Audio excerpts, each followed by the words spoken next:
Bonjour chers frères et sœurs en Christ, bienvenue dans cette nouvelle vidéo de 7 minutes de pain quotidien. Que la grâce, la miséricorde et la paix de notre Seigneur Jésus-Christ nous soient abondamment multipliées. Donc nous allons poursuivre notre lecture dans le livre de Actes des Apôtres, chapitre 2. Désormais nous sommes rendus au verset 46. C'est le verset que nous allons lire en ce jour. Du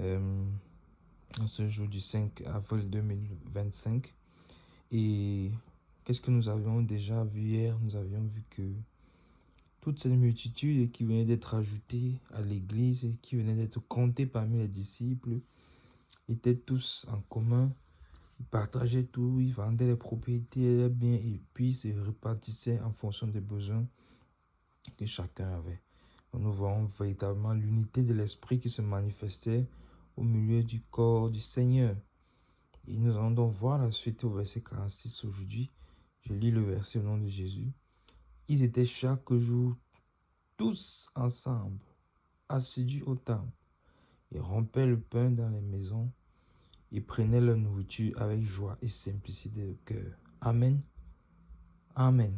Donc nous voyons que ici, ils continuent à fonctionner dans l'unité.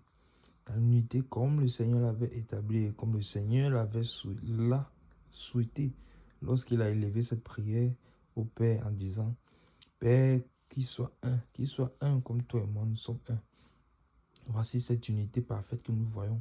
Et bien aimés, laissez-moi vous dire que c'est à ceci que nous allons retourner, c'est à ceci que nous devons retourner. Je pense que je l'avais déjà mentionné dans la vidéo d'hier, disant que si nous avons des pincements au cœur, lorsque nous entendons ce verset qui dit qu'il faut que nous ayons tout en commun, ça veut dire que nous sommes encore attachés aux choses de la terre. Ça veut dire que il y a encore de l'individualisme dans notre cœur.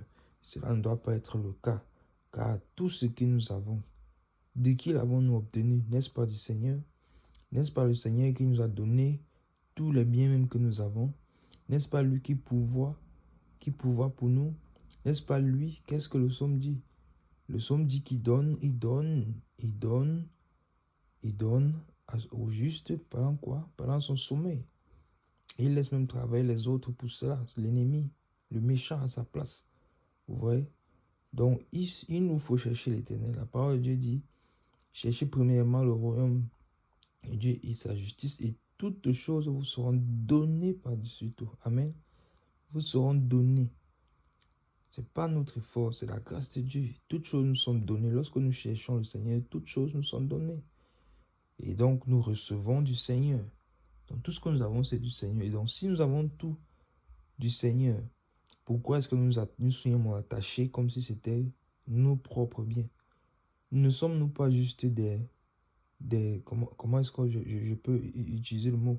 Le Seigneur nous donne des biens juste pour gérer. Ne sommes-nous pas des gestionnaires du Seigneur?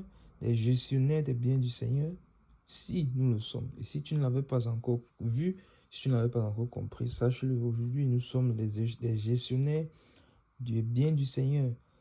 La terre et la mer ne lui appartiennent-ils pas? Ne les a-t-il pas créés? Alors, tout ce qui renferme la terre appartient au Seigneur. Et comment donc nous approprions-nous des choses de la terre comme si c'était nos propres biens? Étant déjà des voyageurs, des passagers sur la terre. Donc nous voyons très bien que tout ce que nous avons, c'est le Seigneur qui nous donne.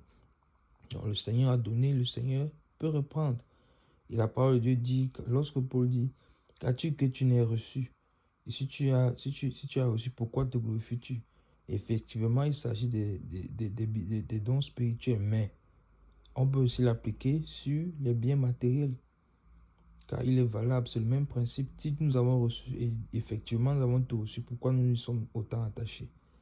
Et donc il continue en disant, le verset 46, je le relis encore, ils étaient chaque jour tous ensemble, assidus au temple, ils rompaient les pains dans la maison et prenaient la nourriture avec joie et simplicité de cœur. Et donc vous voyez que cette atmosphère d'unité, cette atmosphère de simplicité, si j'en ai suffisamment, je vends, mais je répartis mes biens en fonction des besoins de chacun. Qu'est-ce qui se passe? Vous voyez que automatiquement il y a l'unité qui est là, qui se crée dans les cœurs. Automatiquement la simplicité là, automatiquement l'amour, on voit l'amour. L'amour qui est le lien de la perfection qui se manifeste.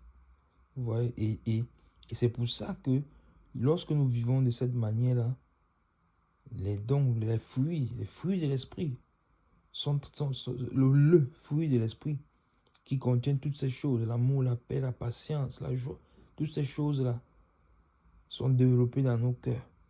Et justement, parce que quand on est tous en commun, tous ensemble, il peut arriver également qu'il y ait des malentendus, qu'il y ait que notre cœur soit exposé en fait. Parce que qui connaît son cœur? Le cœur de l'homme est tordu par-dessus tout. Donc personne ne le connaît véritablement. Et donc, en confrontation, lorsqu'on est confronté, lorsqu'on vit avec les autres frères, lorsqu'on est partage, on est tout en commun, et on fait tout en commun, on est dans l'unité, alors, il arrive que je ne m'entende pas avec une soeur, avec un frère, alors mon cœur est exposé que, ah tiens, et tu te mets en colère, tu vois, le cœur est exposé que, ah, tu avais encore de la colère dans ton cœur, tu avais encore de la médisance, tu gardais encore les gens enfermés dans ton cœur, tu mettais encore dans ton cœur, mais tu ne savais pas. Et c'est ainsi que la chose est exposée. Maintenant, tu peux la traiter devant le Seigneur. Apporter cela au Seigneur pour qu'il ôte ce fardeau. Or, si tu restes tout seul, si tu vis tout seul ta vie chrétienne, tu penseras que tu es parfait, que tu es un chrétien parfait. Mais ton cœur n'est pas exposé. Tu penseras que ton cœur est droit devant le Seigneur. Or, la parole de Dieu dit que personne ne connaît son cœur. Donc, toi-même qui penses que ton cœur est pur devant le Seigneur, tu ne le connais pas. C'est le Seigneur qui sonde les cœurs et les reins. C'est lui seul qui peut le révéler. Et donc, il le révèle lorsqu'on est comme ça ensemble. Et il rompait les pains dans la maison. Donc, j'étais ensemble dans la maison en train de manger tous ensemble. C'est aussi quelque chose de merveilleux que le Seigneur a institué, instauré. Le manger ensemble, en louant et en rendant grâce à Dieu. Parce qu'effectivement, qui pourvoit pour la nourriture, c'est lui. La terre produit, c'est lui qui a créé la terre. Toute la nourriture que la terre produit, c'est toujours lui qui l'a faite. Et il prenait la nourriture avec joie et simplicité de cœur. Automatiquement, il ne peut qu'y avoir la simplicité de cœur dans une telle atmosphère. Donc, soyons encouragés encore une fois, mes bien-aimés. Nous allons nous arrêter là pour aujourd'hui. C'était tout pour les 7 minutes de pain quotidien de ce jour. Que la grâce et la paix de notre Seigneur soient sur vous. Shalom.